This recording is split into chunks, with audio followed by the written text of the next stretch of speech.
Ahora estamos con clase 26.8. El tema es, está en la pantalla, los oficiales en la iglesia. Los oficiales en la iglesia. Hay miembros y algunos de aquellos miembros desempeñan un papel, digamos, oficial, de liderazgo en la congregación. Vamos a abrir entonces la confesión, capítulo 26, artículo 8. Yo tengo aquí, como siempre, el texto en la pantalla y podéis acompañarme. Básicamente, la idea central es que nosotros en la iglesia debemos contar con obispos y diáconos. Bueno, obispos, ancianos, pastores, sabéis que son tres palabras intercambiables en el Nuevo Testamento. Un pastor es un anciano, un pastor es un obispo. ¿Okay? Así que esta parte de la confesión dirá que cada iglesia local debe contar con pastores, diáconos, porque son los dos oficiales que Dios ha puesto en su palabra. Leo este párrafo. Una iglesia local, reunida y completamente organizada conforme a la voluntad de Cristo, está compuesta por oficiales y miembros. Simplemente diría que, claro, los oficiales también son miembros. Son escogidos. Primeramente son miembros de la iglesia y luego son escogidos como oficiales para representar a la membresía. Esa es la idea congregacionalista, ¿cierto? Que la congregación, el poder, la autoridad está en última instancia en la congregación. Los oficiales designados por Cristo, que deben ser escogidos y apartados por la iglesia así llamada y reunida, para que la particular administración de las ordenanzas y la ejecución del poder o el deber, que Él les confía o los cuales los llama, continúen hasta el fin del mundo, son los obispos o ancianos o pastores y los diáconos. Entonces hay una membresía. Dentro de la membresía, la iglesia misma toma la decisión de elegir, escoger a obispos, pastores, ancianos y a diáconos. Y ellos, al ser los representantes oficiales de la iglesia, tienen que entregarse a la administración de las ordenanzas y la ejecución del poder. Así que básicamente, Cristo quiere que haya en la iglesia local pastores y diáconos con el propósito de que defiendan el buen orden que hay en la palabra. Ok, aquí la confesión enseña que la iglesia local cuenta o debería contar con dos ministerios oficiales: el ministerio pastoral y el ministerio diaconal, el pastor y el diácono. Estos dos ministerios oficiales permiten que haya orden en el ámbito de la congregación, y es interesante que la confesión hable sobre la iglesia. La iglesia misma es la que ha de escoger, elegir a sus propios oficiales. No hay ninguna autoridad por encima de la iglesia local, no hay ninguna denominación, no hay ningún sínodo, no. La propia iglesia escoge a sus propios oficiales. La iglesia escoge a sus pastores, la iglesia escoge a sus diáconos. Sam Waldron tiene una cita sobre este tema. Ahí está. Nadie puede ser designado para un oficio en la iglesia sin el consentimiento de la iglesia misma. Los ancianos de la iglesia no pueden designar a otro hombre para ser anciano sin el consentimiento de la iglesia. En nuestro caso, ¿no? Yo no puedo decir, bueno, este tipo me cae muy bien, vamos a nombrarlo pastor. Para nada. La iglesia tiene que reconocer las marcas de un llamamiento de Dios en la vida de ese hombre, ¿cierto? Es la decisión de la iglesia. Es el sistema congregacionalista. Ok. La decisión final en cuanto a la ordenación de un pastor o de un diácono está en las manos de la asamblea local. La iglesia local, no hay ninguna autoridad por encima de esa iglesia local. Bien, dos oficios, pastor y diácono. ¿Cuál es la diferencia entre un pastor y un diácono? A grandes rasgos, la distinción más general sería que el pastor se dedica a los asuntos espirituales, si me permitís usar ese adjetivo, mientras que el diácono se entrega a las cuestiones prácticas y administrativas de la iglesia. El pastor lo espiritual, el diácono lo práctico, pero también, si uno hace lo práctico en el temor de Dios, es una actividad espiritual, pero sé que me vais a entender la distinción. La única realmente diferencia cualitativa que vemos en las listas, que voy, por cierto, poneros aquí las listas, los requisitos, ¿no?, de los diáconos y de los pastores, el único realmente requisito que vemos en la vida de un pastor que no está en la vida de un diácono es su capacidad de enseñar, que el anciano, el pastor, el obispo, tiene que ser capaz de enseñar la palabra de Dios. Es decir, públicamente tiene que tener este don para enseñar al pueblo. El diácono no necesita ese don, ¿verdad? Porque está dedicado a los asuntos prácticos, administrativos que van surgiendo en el día a día de la iglesia, ¿verdad? Entonces, si hay una puerta en la iglesia que no está arreglada, no la vas a llamar al pastor. Vas a llamar al hermano diácono o uno de los diáconos. Estas cuestiones, me explico. Entonces, estas cuestiones prácticas, administrativas, recaen sobre los hombros de los diáconos, mientras que las cuestiones espirituales están sobre los hombros de los pastores. Bueno, vamos a leer entonces las listas y quiero que penséis en algo, ¿no? Porque a veces leemos estas listas pensando únicamente en el pastor, únicamente en el diácono, los pastores, los diáconos, y casi siempre pensamos en pastores, pero esta vez vamos a leer esta lista y quiero que os fijéis en algo muy curioso, que en realidad estas dos listas que vamos a ver, la del anciano, la del diácono, en realidad son descripciones de un cristiano maduro. Son descripciones que se aplican a cualquier hermano, hermana, sólido en la fe. ¿Verdad? Que no, vamos a ver aquí que en estas listas, que Dios no exige que el pastor sea Superman. No exige que el diácono sea Hulk o Capitán América o Capitán España.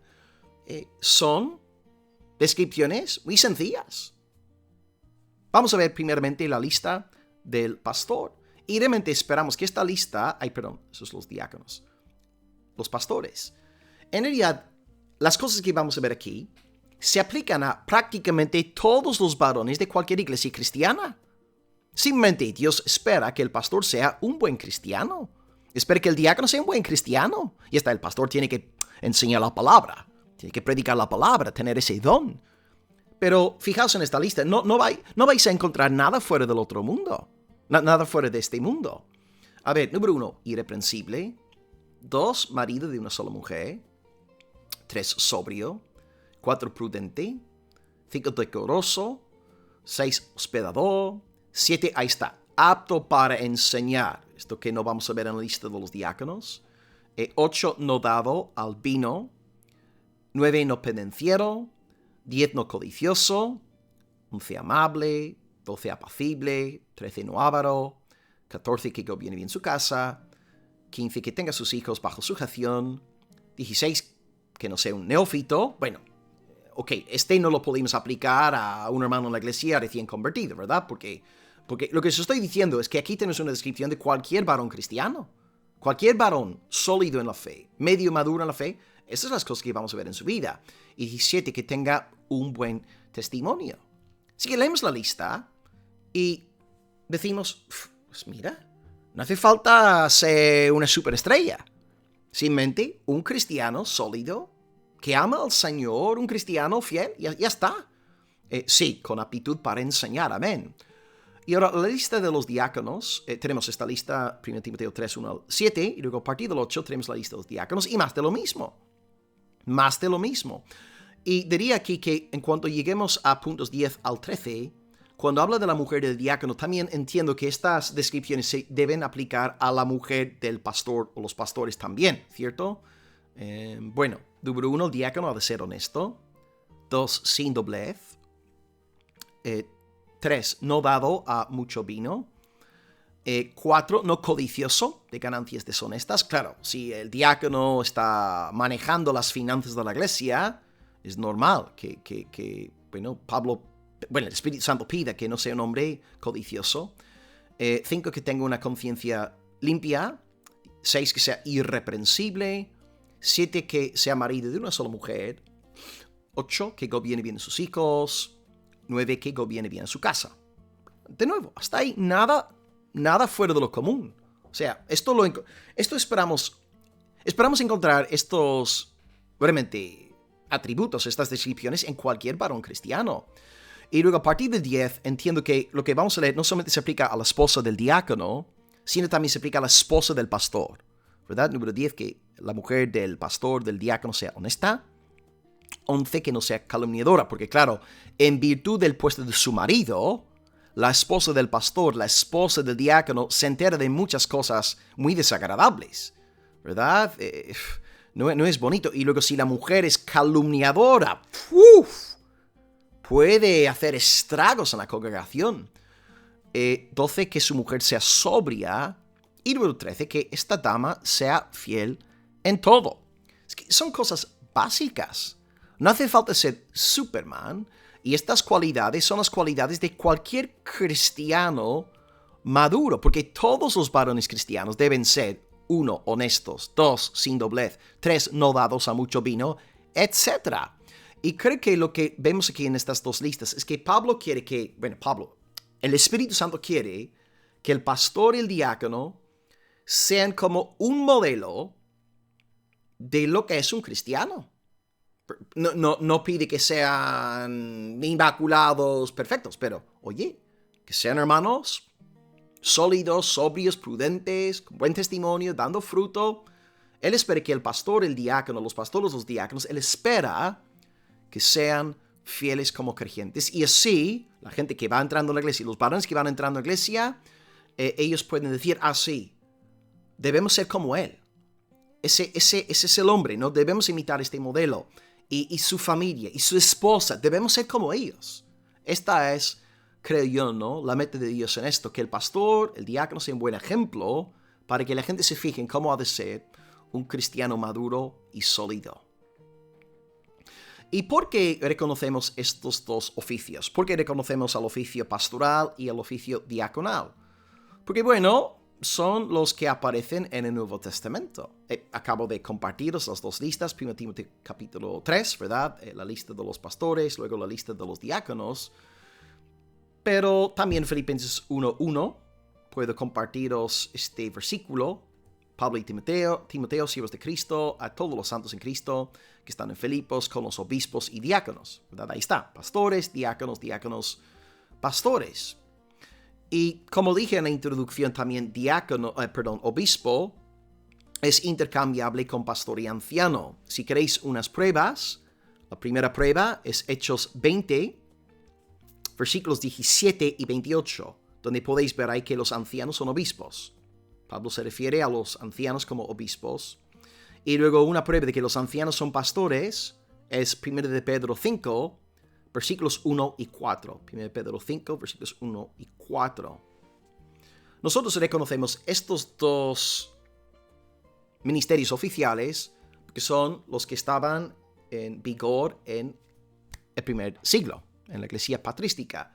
Y lo ideal, desde luego, es que cada iglesia local tenga pluralidad de ancianos y pluralidad de diáconos, ¿verdad? No vemos el modelo de un solo pastor, un solo diácono. Siempre es pastores y diáconos. Y debemos orar al Señor para que multiplique estos dones, para que haya más ancianos en la congregación local y para que haya más diáconos. Y de nuevo, no esperamos que estos futuros pastores, estos futuros diáconos sean estrellas, pero sí que sean hombres sólidos en la fe, que amen la palabra de Dios y que tengan sus familias en orden.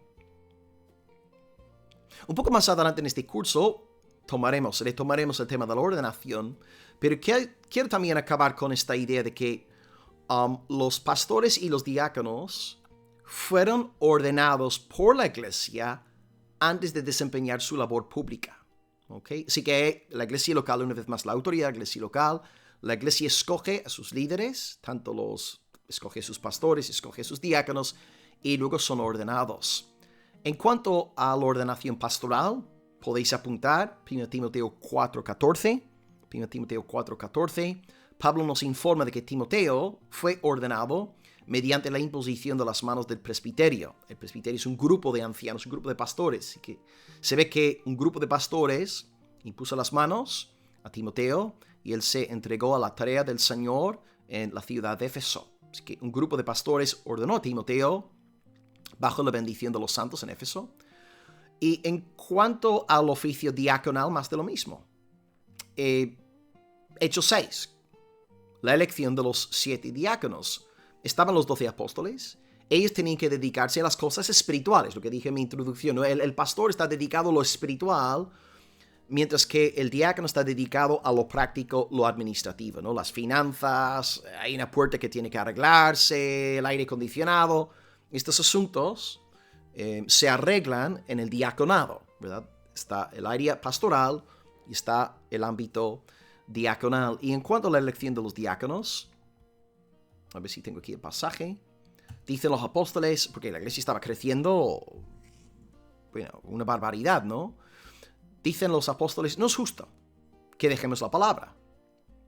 No es justo que dejemos la palabra para servir a las mesas, ¿ok? Así que están haciendo algo espiritual, están enseñando la palabra, examinando la palabra, predicando la palabra.